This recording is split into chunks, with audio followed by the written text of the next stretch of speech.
Hi, y'all. Welcome to Hustle Humbly. It's Alyssa and Katy, and we are two top producing realtors in the Baton Rouge market. We work for two different companies where we should be competitors, but we have chosen community over competition. The goal of our podcast is to encourage you to find your own way in business. So stop comparing yourself and start embracing your strengths. Hello, friends, and welcome. Episode 58. 58. Systems and processes, why you need them. Why you need systems. Gosh, so many reasons we need them. Right? I saw you had extensive notes for today. Oh, yes. I have 3 bullet points. I had slightly more than that. Okay. But that's okay. I think that it was a good time to address systems again. I actually felt like I didn't need to take that many notes because Okay. I'm just like passionate about the topic. Oh, good. I'm so excited. It's just in my brain. It's always there. You know, I didn't have to do a lot of research on why I think a system is important. Right. It's just important. It's just important. But I think maybe it goes back to if you treat your business like a business, then you have to have systems. right. But it's not something you automatically are told to do. Mm-mm. It's not something you learn in real estate school. It is not something that every agent does. And I think that if you want to change your mindset from just being a fly by the seat of your pants to like an actual business, you got to have systems If you feel like you're running around like a chicken with your head cut off all the time. and people are telling you what to do and you're jumping and you're going and you're always putting out fires, Yeah. you have no systems in place. That's and where if the you problem do, is. they're broken. Yes, for sure. Yeah. I agree. Okay. So I did write a note. What does it mean to have standards of practice in your business? You know, in business world, they'll say SOPs. Yeah. But you have to actually have a standard for how you're going to serve a buyer or a seller or, you know, someone that's doing both or an investor. I mean, they're not all the same. Right. So I think we need to look at our business to have standards of practice. And the only way you can have standards of practice is if you always do the same thing. It's repeatable. So I actually had one of the things I really wanted to talk about was the fact that real estate transactions are a pattern Yes. on repeat. Yes. And people are like, how do you keep up with the volume? And like it's But it's the same thing over and Right. over and over. you're like lather, rinse, repeat. Yes, that's all you do. Just do it. Like, I feel like once you get really good, it's like Yeah. juggling. Right. Like once you get really good at 2, you can throw in another. And yeah, next that's thing true. you know, Oh, it's just you're like a juggling. pro. You're, You're like, like- look at all these you're like- balls in there. yeah, you're like, throw me another one. I got it. I can do it. And it's funny because when they're all at the same point in the process, it can get a little bogged down. Like, oh, there's a lot of inspections this week. Yes. And you're like, that takes up a lot of time. Yes. But then all of a sudden you get through that and you might have several weeks where it's like, I'm good. I'm Like, just waiting I'm just waiting for around. everything. All the balls are in someone else's court. And I do have systems to help me with this pattern, but I will say after almost 10 years, there are weeks where I might go a whole week without looking at my actual system because It's I ingrained am in on you. autopilot. Yeah. And then I'll be like, you know, I need to just go Yeah. look at everything Yeah. and make sure everything is, I mean, you can't go like a month. No, I think without it looking. really, and it doesn't have to be every week, but typically once a week, I will sit with my dot loop, which is where all the transactions are electronically housed with all the documents. And I will just read through what, you know, because even if it's a listing, it's in there, whether or not it's pending. I'll just look through the list and I'll think in my mind, where am I at in that Mhm. process? Right. And then if I've got to go give something attention, typically I don't. Because when you're on autopilot, you have this internal clock that Mhm. tells you, okay, well, I'm done with inspection and now I send in the repairs and now I've got to just check on the appraisal or whatever like comes down the pipe. You kind of, it automatically comes. But it's when you have a lot of those balls in the air that it's good for you to come back and be like, okay, let's make sure nobody is slipping through the cracks because it's things like following up on an appraisal, Mhm. making sure an appraiser actually went out there that you will forget when there are a lot Yes. of balls in the air at the same time. Yes. But I wanted to talk to you about the difference between my systems and your systems Okay. because I'm very much like, I like a piece of paper. I like a checklist. I need to see it visually and write it with a pen. I'm not keeping it forever. At the end of the transaction, it gets thrown in the recycle bin, and then there's electronic documents, but you're fully electronic from the jump. Like you don't have any No, I don't have any paper. stuff. Like No. you're not carrying around any papers. No. Okay. Tell me about your systems. Well, I mean, if you know me, like I don't carry a purse. I have my key and I have my phone And your computer. and my computer. Right. And I try to like carry all those 3 things all the time. Yeah. I wish I had a keypad on my car. And then you wouldn't carry the key. Yeah, and then I wouldn't carry the key ever. Yeah. So I just feel like I have to keep things like, if I have too much to look at, Yeah. it becomes too much for me. And then I just get overwhelmed, or I feel busier than I am. Right. But I think the important thing is, no matter what your system is that everything is in one place. Yes. That you can go get a snapshot and look at it. Yes. But the problem that I have found from talking with agents is that they take notes in the notes section of their phone, and then they email themselves things, and then they text things, and then they screenshot things to remember late. Like, that's not a system. No, that's all the systems. That's too many things. And then people trust their brain. Oh, way too much. Way too much. And your brain will fail you. Mine has failed me so many times. Me too. It still fails me if I don't write something down, put it where it's supposed to be in that moment. Sure. I'm not going to come back to it. I'm going to forget. Right. And you just have to be humble enough to realize that you can't do it all, and that you have to have, if you don't have any systems in place, it's something that to survive long term in this business, you have to have it. Yes. You're not going to sustain without it. Because you'll feel overwhelmed all of the time. All the time. It's not the quality of life you want. It's going to lead to health issues. Yeah. It's going to lead to family issues. Yeah. Do you know what I think is interesting? Sometimes you'll hear agents that are maybe doing 1 or 2 transactions at a time, and they're so overwhelmed. I'm like, I don't understand. I know. I mean, I have to get, and you do way more than me, but I have to get upwards of 8-ish to 10 pendings before I'm like, okay, this is really stressing my system. Like, it's working, but I'm like, there's no time for anything else. And 1 or 2, that should be like, I could do that sleepwalking. Like, there's just no. One of our newer agents listed a pretty awesome house, and it had all these showings, and she was texting me, and she was like, I'm so stressed out. And I was like, but there's nothing to do right now. Like, right now you're just enjoying but it's the mindset. Yes. It's the mindset that you're letting yourself feel stressed, that you're putting it on yourself. No one's putting it on you. No. And there's nothing for you to be doing. And if you had a system in place that you looked at it and said, oh, I'm not supposed to be doing anything right this second. Then you would feel okay. The next time I need to do something is this. Then you can just rest. Right. But because people don't have systems, they can't rest. That's true. So they never know when their next break is. Like, when's the downtime? When is the down? They have none. Because there's downtime within each transaction. There's a lot of downtime. A lot of downtime. And a lot of downtime. Because of the timing. It's just 30 days. You are not doing 30 days of work from, contract to closing. There's some days when you have to work. I want you to tell me, though, how do you keep up? Because I know you're on autopilot and it's in your mind. How in the beginning did you develop like your workflow? Was it ever on paper? Is there, I mean, like, what is? So in the beginning, when I realized like, okay, I'm starting to get more than like 4 clients. Yeah. Right. I need to remember everything. Yeah. I would say my system really started when I was on phone duty. Okay. And I needed to remember like these random phone call leads. And I had no way to remember. I was saving them in my phone. Okay. But if you don't remember their name, you can't look them up. No. To follow up. Oh my gosh. You would just save the number. I would save their name and number. And then I was like, well, I'm just going to start putting sign call. Yes. Or duty call or whatever. Right. I would start labeling people. Okay. But then you start labeling people. Open house, sign call, and then they're mixed in with all your other contacts. And so my original system developed pretty quickly, and it was just a notes section in my phone. Okay. And I had A, B, C, and D. Okay. A was like, these people are working with me right now. Their house is listed or they're actually buying. Yeah. B was like, you are getting your house ready. We have talked about it. We have a time frame. They're pre-approved, but they're not, we haven't looked at a house yet. Yeah. C was like, we want to do it in the next year, or we want to sell in the next year, or we want to buy, but we're not ready to get pre-approved. Right. Okay.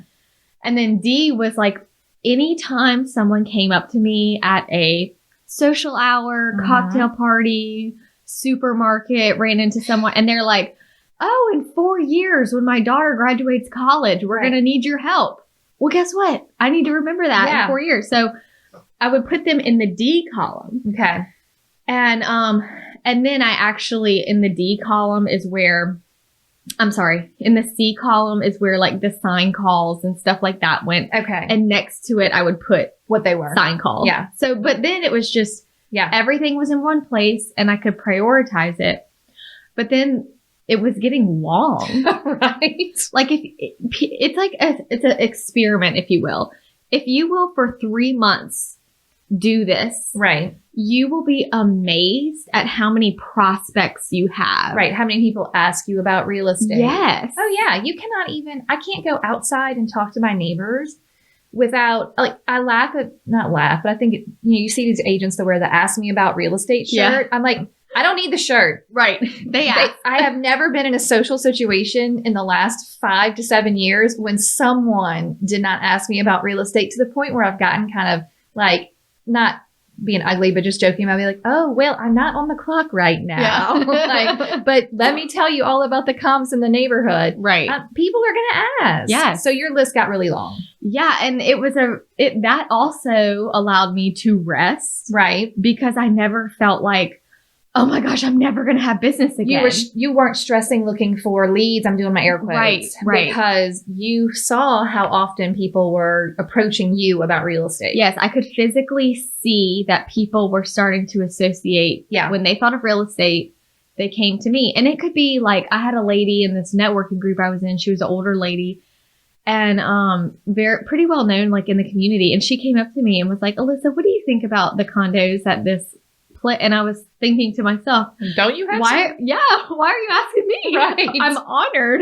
But I wrote her name down. Mm-hmm. And then like a few months later, I'm slower and I'm like, okay, I'm just going to go clean out my C and D columns and see if I can get people moved up A or B. Yeah. So that's always the goal. I want to stop there for a second.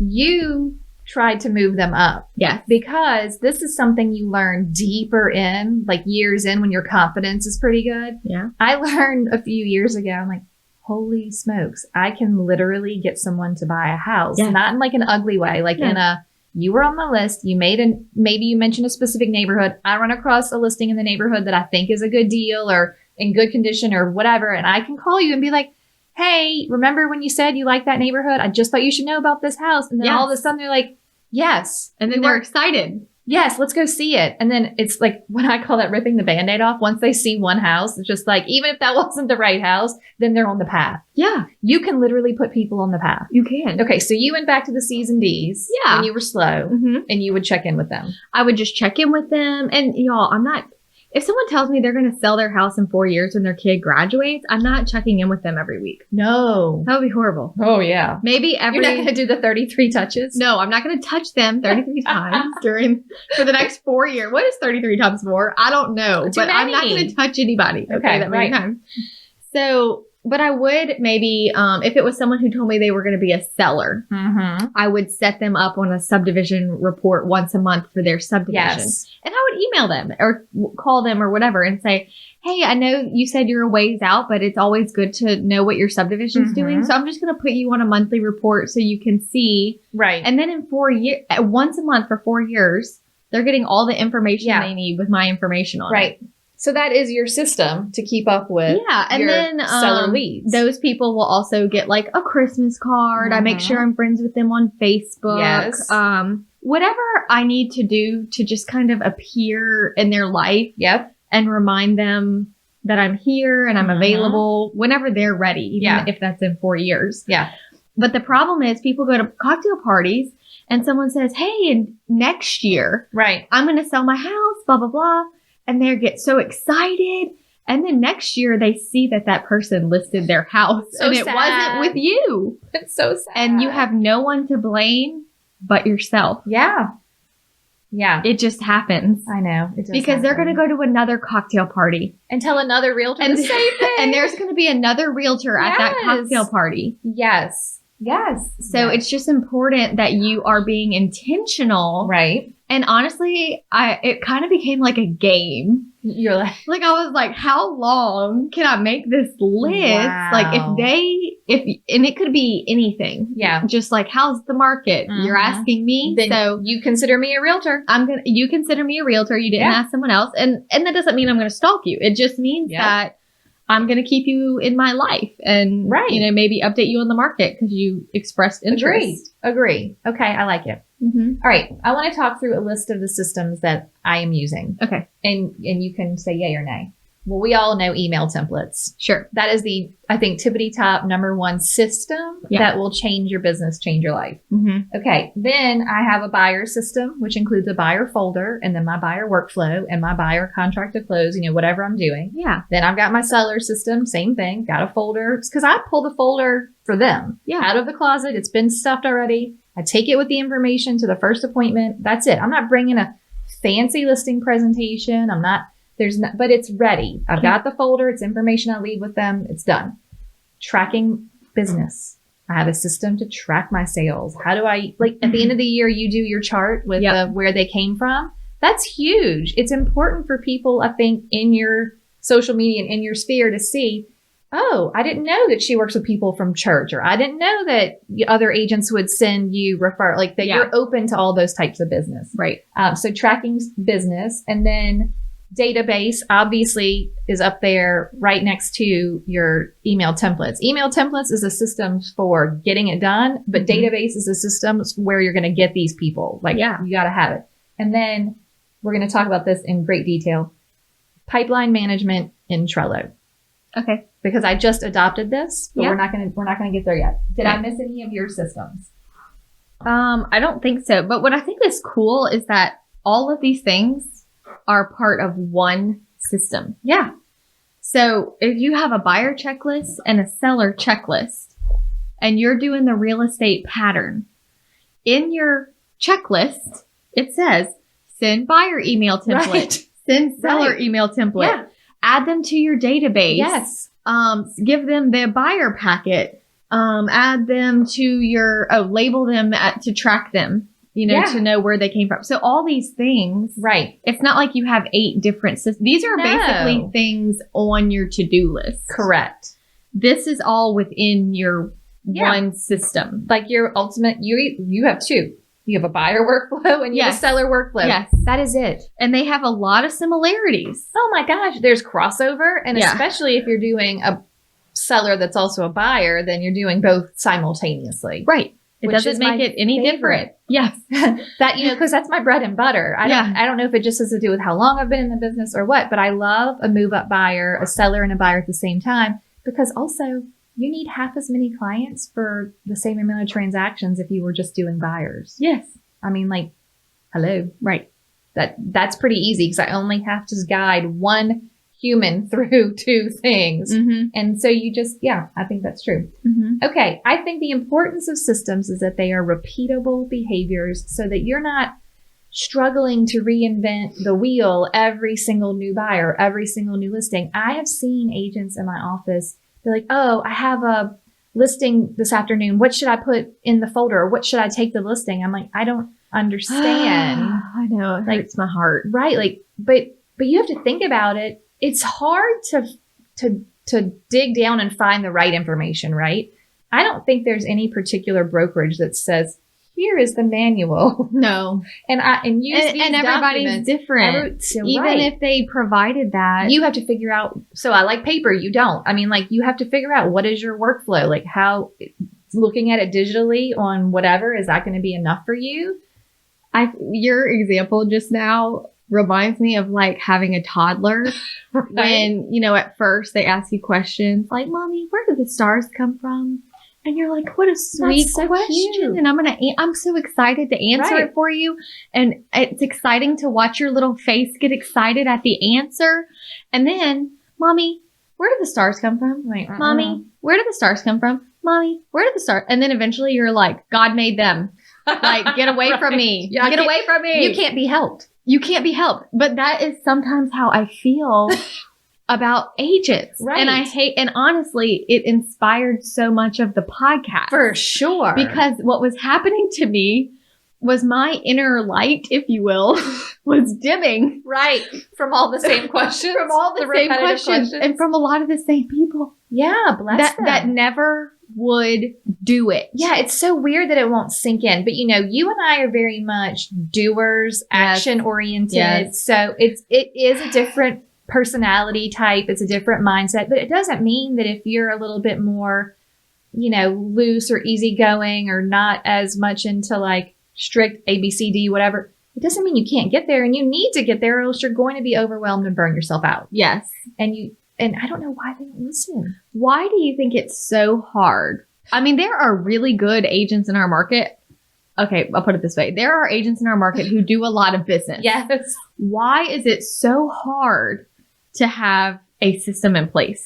Look. Why are really good agents frantically texting about things that don't matter at all at 10 o'clock at night? I don't know the answer, because what's weird to me is that a lot of times you'll find them even with a lot of support. So agents who have a TC or an assistant or a team or a buyer's agent, I almost sometimes find that the ones with the more support seem a little bit more lost, or like you can't find them, or they're, it doesn't feel like there's systems. And I've talked to agents who were on teams that are now solo or have their own team or whatever, and we'll talk to the fact that there were no systems on the team. Or you as an individual decide how you want to run your business, whether you're on a team or not, whether you've gone to 50 brokers or not. You have to have a system to take with you wherever you go that works for you. If you don't require that of yourself, then you're just going to be lost. And I feel like it comes across to the client. It does, 100%. So if you're on a team and you have a TC or an admin or somebody who then takes it contract to close, but they've never been properly trained and they don't have a system to follow,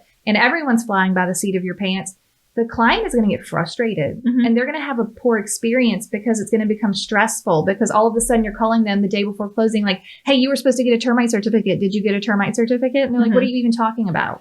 I'm doing a transaction with an agent that has a transaction coordinator. I don't really know why, but just because I'm like, you can handle one at a time, right? You can do this. You can do this.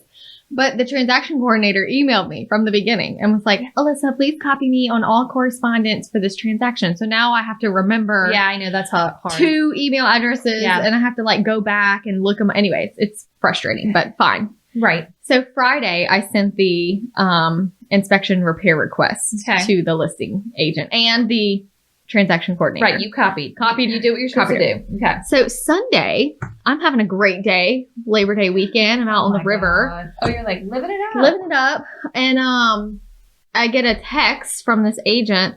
Are your clients, what did he say? Are your clients waiving their inspection? And blah. I'm like, what are you talking about?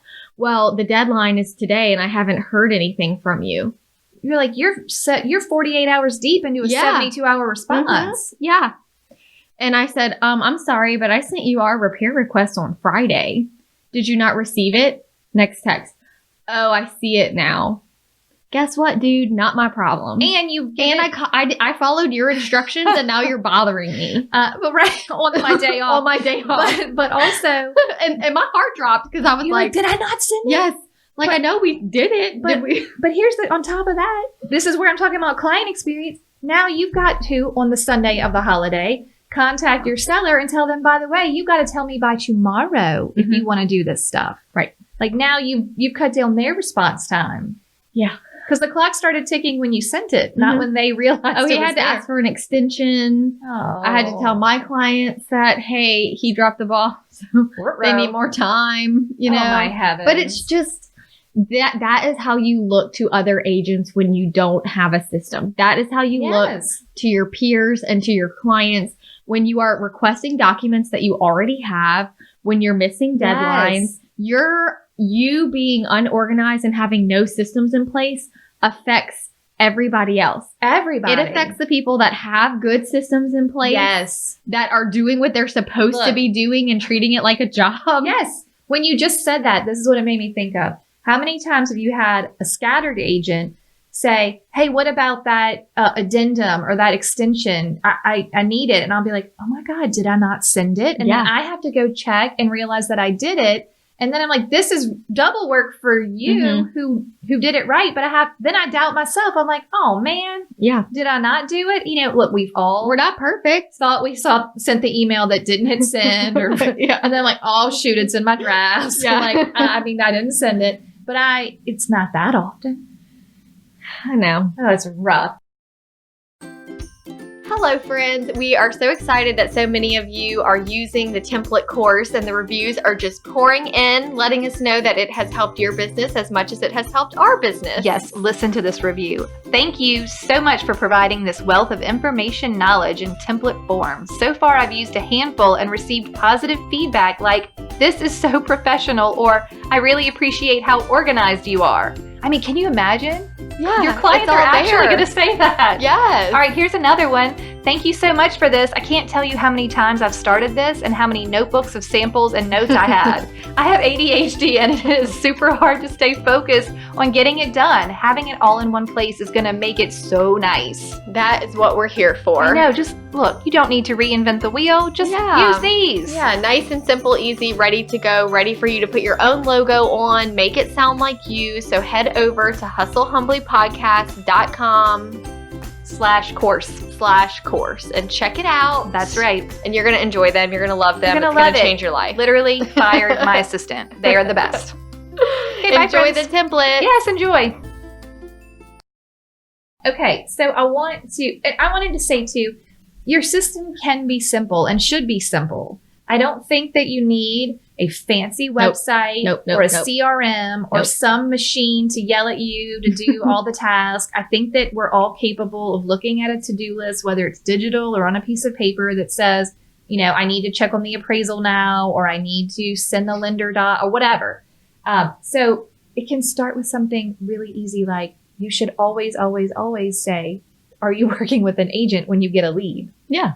Like that system in and of itself, that one question, that one training yourself to do that one thing is going to save you time and effort. I am not a fan of quote unquote scripts. Oh, me neither. That's so funny you say that, because that was like when I was thinking about this morning. But you come to find that you develop your own. And a script to me is just something that you say over and over. Right, that you got to remember to tell people. It's just your spiel. Yeah. Like you get a sign call. Oh, okay. Are you working with the agent? Have you met with a lender yet? When I think of the word script, I picture like a dude in a suit and tie. Yes. Like on some sort of video telling me to purchase his scripts. Right. I just can't. But you're right. It is important to have your things, repeatable things that you say. Yes. When I was new, people were like really into scripts. Oh, they want you to practice them. And like practice in the mirror and get with a buddy and practice. And it was just horrible. Yeah, because then it feels really weird and robotic and rehearsed. And then when you do it for real, it goes wrong. It's all wrong. But it's, for instance, when we tried to start the podcast and we were like doing the intro and we have it written down, it took us like, y'all, that was horrible. 40 times to get it to just sound normal. Even now, if I try to record something from, like, we've done like an ad before. We're looking at a piece of paper. So bad. Jay will come back later and be like, you're going to have to redo that. It's like, you sound like you're reading, but that's what scripts are. They sound like you're... And it just comes with getting comfortable and doing it. It's a pattern. Okay. Doing it over and over. But this is the thing that I really want to drive home. If you have systems, whatever you choose for them to be, if you have them, your confidence will go up so much that you will be comfortable to say your spiel or do whatever. You're going to be like, oh yeah, I know exactly how to handle a seller and a buyer at the same time. Or, oh yeah, I know exactly how to handle getting your house ready to list. Or this is the process. I'll be at your house tomorrow and we're going to do this. And then if you have a system in place for how you handle a transaction, then you're going to look like you're confident because you are confident. Yeah. I mean, it's huge. I think last episode I shared my story about the guy that was a referral from a really good friend. Yes. And I asked him, like, he wanted to go see this house like this week. And I said, sure, no problem. Send me your pre-approval letter. And he was like, I'm not doing it. I'm like, and I legit had to say, I'm sorry, but the rules are the rules. The rules, these are the standards of practice that I abide by. Yeah. And he never responded, and it upset me. And I was like, really, it's been a long time since I had someone that reluctant to just do the process. Yeah. And so I reached out to him again. And just said, look, I've been thinking, and I hope that I didn't scare you off. And I do understand that there are realtors out there that have no protocol and that I'm sure would open the door to any house for you. Right. I said, you know, those realtors, I hope that they would take better care of you during your inspection period, or, you know, just really take care of you. And I said, I'm sorry if I disappointed you. He said, no. He said, it actually just made me realize that, like, he wasn't ready. I'm so far out from buying. He said, I don't want to buy a house until like next year. And I'm like, well, then why did you? But we kind of suspected that. Yes. And you went with your gut and you did the right thing. And then he had to come back and actually tell you, I don't need to see a house today. Right. Because I can't buy it right now. Right. And whether that's for financial reasons or his lease. Right. Or he's not actually ready to see houses. Not yet. And me being like, hey, awesome. If you're ready to buy a house and go into strangers' homes. Right. Then this is what we do. And made him go, oh, wait. Well, I'm not ready. There. Okay, Yeah. I'm glad that you went back to him. I had to. It was it was weighing on you. It's been a long time since something kind of got under my skin and wouldn't go away. Yeah. And I just needed to follow up on it. That's good. For my but brain. I think you came at it from a very, like, authentic place. Yeah. Like, hey, I'm sorry. I wasn't trying to scare you away. Yes. It's the process for this reason. And, you know. It's kind of like how we've said before. If you're wondering what your client is Just thinking, ask them. just be honest. Right. You know, I kept it professional and said, hey, I'm really bummed that, Right. you know, I hope I didn't disappoint you by not just scheduling an appointment. Yeah. But, you know, there's protocol. I know. You just and then follow he was like, no, I'm sorry. I didn't respond. And right. blah, blah, I feel bad. and this is why. And then now I'm fine. Yeah. And guess what? Where is he on? C's? D's? Yeah. He's hanging out. He's a nice little C for next year. So while we're talking about ABC's D's, Yes. I think it's time, if you're ready, to do the Trello talk. Sure. Okay. So to everyone listening, I want to first, this is Katy, apologize to you. Alyssa made a video on how to use Trello several months ago, and it has been in my inbox on my to-do list to watch it. But for some reason, I did not spend the 20 minutes to watch it until last week. And it's really good. Oh, good. Like, it's excellent. If you want a quick and easy system on how to keep all of your pipeline in order, all of your prospects, all of your current transactions, the video is amazing. She's going to walk you through. Now, I had some experience with Trello, so it wasn't like coming at it from no knowledge, but I'm not like a Trello expert. And we will share the video. It is wonderful. And the point I'm trying to get to is... And it's free. It's free. That's right. Yeah, we're not going to Trello charge. is This free. is just going to be like how we offered our database Excel Right. spreadsheet to y'all. You can go and This make your is own just- Trello. And yes. the Trello is This is free. just my so video. This is a system you can put in place Yeah. for free. Free Trello. That's all you need. You don't need upgraded Trello. And then The you watch upgraded video. version has all... I'm not a Trello expert either. Well, you're using it perfectly. Right, but I For have you. sent the link to a few people who send me Trello questions. And you're like, whoa. I'm not a Trello Right. expert. This is not sponsored by Trello. This is not sponsored by Trello. People ask me, where do I write things down? How do I keep up with the names? Right. This is where. Right. So what I loved about this is you use your ABCD system. You use the Trello for the actual each address and client name. So even when they're calling you on the phone for your buyer intake or your seller intake, you're typing in the address and their name as you're speaking. Yes. So you have it on your Trello from the beginning. Yes. You're using a template card. It was very easy to understand. You were moving it through the transaction. It had your checklist for your workflow, whatever. So what I did is I canceled my Wise Agent. Oh, cool. And I had been planning to because I really wasn't using it anymore. Mm-hmm. It was, Wise Agent is a CRM. It will do all that stuff. I was just using it for transaction management. So I would put in my listings and that way I could do the checklist of my workflow. Well, then I just started printing the checklist. I'm like, I just don't need this. Right. What I liked about the way you set up your Trello is that it took them from lead and on your, pipeline all the way through, like, or if they were prospect, all the way through when they moved to your pipeline, which is basically the A's and the B's, right? Mm-hmm. Yeah. Or maybe just the A's. The main pipeline is A's and B's, I would say. Yeah. So the B's don't move off unless they drop down to a C. Yeah, unless they've been there for too long. Yeah. And then it's time to put them in the pipeline. All right. So I want you to talk to us about, you've been using this for a while. Mhm. Do you like it? How often do you open it up? Like, tell us about how you're using it. So I love it. It helps it's what my brain needs to see everything and every client in one place. These are the people that need my attention. Yeah.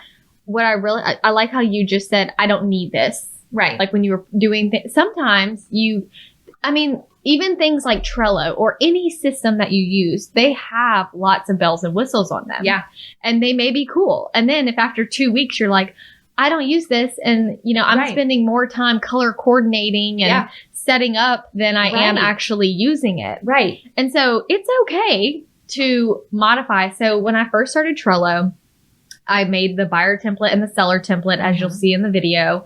And it has your own checklist on there, and it's just duplicated. Yeah. So when you get a new buyer, you duplicate the buyer tab and put their name, and that's And then, but what I found was if you're doing, say, 20 transactions at a time, I personally am not going to go in and click to open their card, every card 20 times to see where am I at. Right. So I personally don't use the checklist feature, and it's still there. Yeah. But I don't. So what I do is I have my checklist. Yeah. I just have to look at each name. Yeah. And be like, where are we? Right. Did I do this? As when long you as say have your checklist, you mean in your brain. Or like I could open one of the checklists and just think about everybody. Yes. Got it. Because you don't have to, it's all the same checklist. Right. So as long as I can see each person's names, no one is ever forgotten. Yeah. So the important thing to me was just to have everything in one place. And then you're like, oh my gosh, that person, I need to really follow up. Or and even with the free version, you can set due dates on your cards. I do put a close date on my cards when a transaction goes pending. I just love that you could have them in the prospect column, and then once they went listed, so if it was a pre-listing person, once they're listed, they could go in the active listings column, and then you just drug it over when it was pending, and you just drug it over when it was closed. You weren't having to re-enter information over and over again. I just need to see, because I have the pattern down, I just need to see their names. Yeah. I just need to know, because when I see their names, I know if we've had inspections. Right. But I might see their name and go, did that appraiser ever go? Yeah, that's... Shoot the email. Done. Okay, next person. Right. So it just allows me, I try to once a week really go through all the active people that I'm actively working with. I try to twice a month, so maybe every other week, go through the pipeline people. Those are the C and Ds. Okay. Just to see, is there You just look at them. You don't necessarily talk to everyone. I don't necessarily talk to all of them, but maybe there was someone that just needs a little nudge or a push, or their lease was ending in 6 months. And so, but yeah, I think you can, as long, and if you want to use the notes section of your phone to put everybody down under AB, whatever you do, have it all in one place.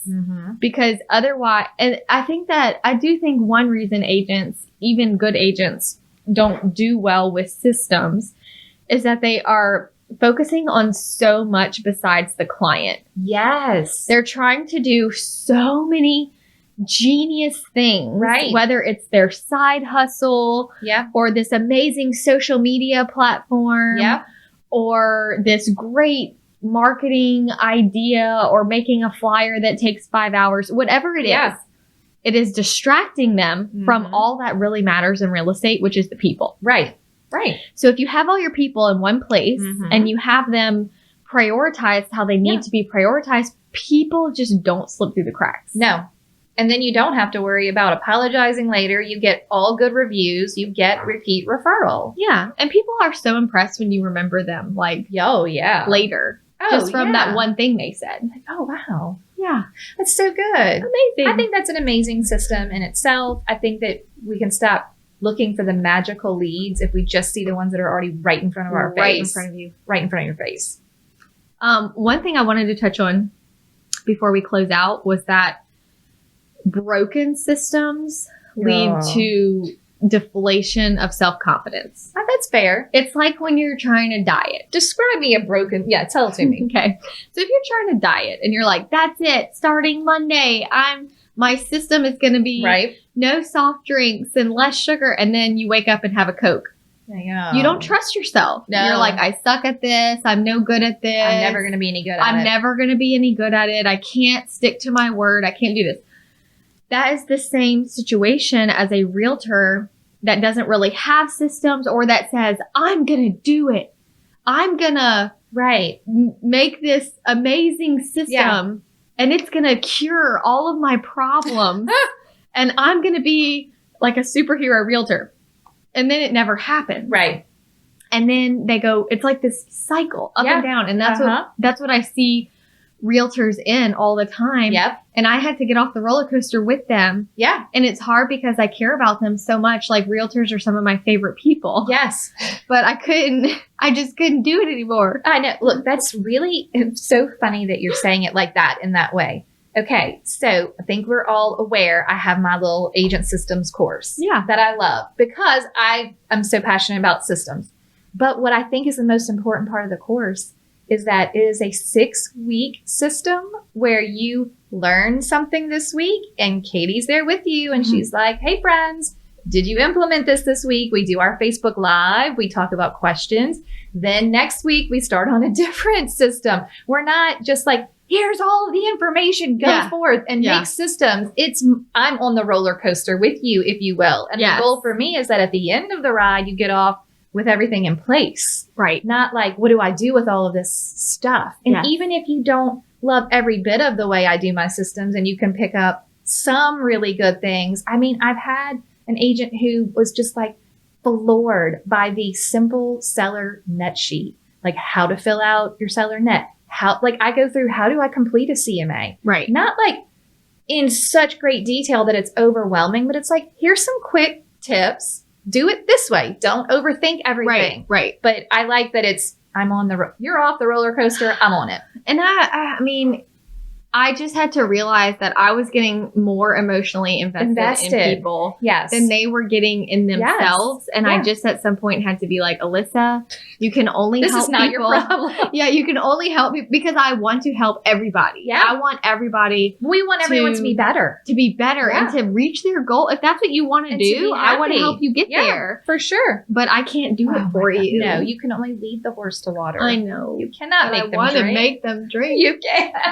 You could just try. You're doing a good job. Yeah, I do really love that the podcast has allowed me to help the masses, refer people to certain episodes, you know. So I know. Good. It's very good. Okay, I think this was perfect. Yeah. Systems I think we're both really big proponents of systems, and that's because we're both big proponents of professionalism. Yes. So I think it's important.